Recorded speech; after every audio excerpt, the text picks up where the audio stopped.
Yeah, hi Nick. I've never made a video response to you before, and I guess it's just darned about time because I watch you all the time, and I want you to know that when I look on my current YouTube videos, boy, if I see one of yours up there, it's the first one I click on to see what you have to say today.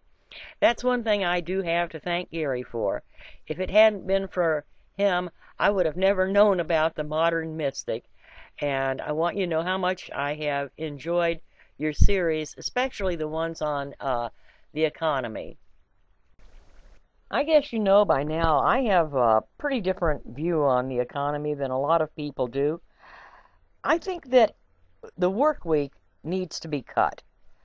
Here's the thing. Back when we were hunter-gatherers, we used to work maybe 15, 20 hours a week, and that was all that was needed to sustain ourselves. Back in the days before all this technology, one man could go out and work a 40-hour-a-week job, and he could support a wife, up to 4 kids, a house, a white picket fence, and even a dog. Sure, people didn't have as much stuff back then. They didn't have all the gadgets and gizmos that we've got now. But you know, the life that they led was not all that bad. And it seems to me that maybe we do need to turn the clock back. But instead of having one person work 40 hours a week to provide for the support, wouldn't it be good if we had 2 people work 20 hours a week? Sure, that means that people wouldn't have as much stuff. But think of what else they would have. They might only need to have one car, but think of what else they would have. They would have their lives back. They would be able to maybe work different shifts and have a parent at home to take care of their children.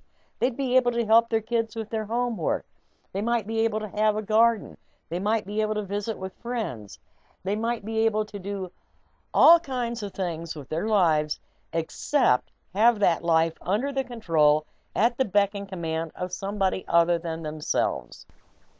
And that should be our real goal, not to accumulate things, but to accumulate life. This whole thing about go out and get a job, your goal should be to not get a job.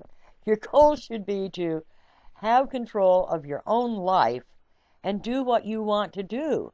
Now, granted, that takes a certain amount of money, and everybody has to have some. But we don't need to have as much as we do. What we really need to have is our lives back. Now, I don't think that that means living down to a basic bare bones minimum. I think that, as Gary said, we can be a hell of a lot more efficient, especially in things like medical services, in things like education.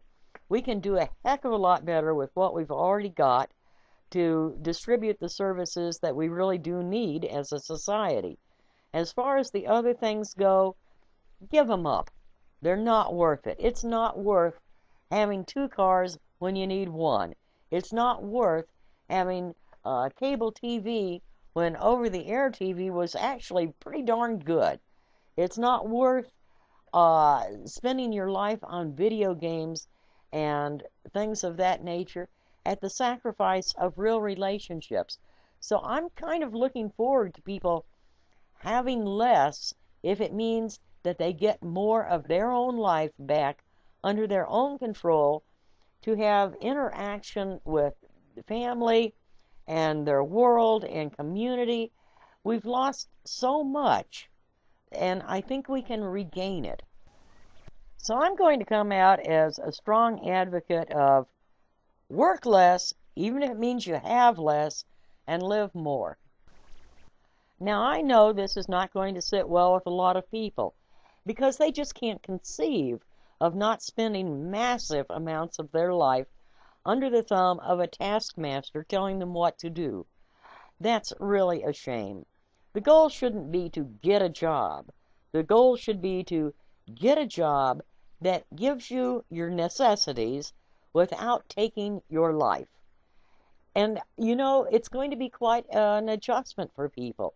They don't know how to simply enjoy being at home, being with friends, being with family, enjoying their children. They don't know how to live that way. but it's something everybody needs to learn or relearn or become acquainted with because it really is a much better life than having a lot of stuff and never having the time to really enjoy it.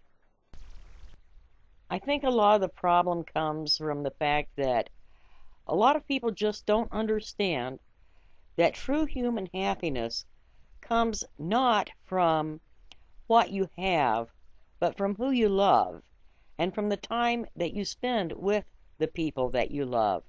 Without that, you ain't got nothing. S. Sam says, thanks for so generously sharing your thoughts, Nick.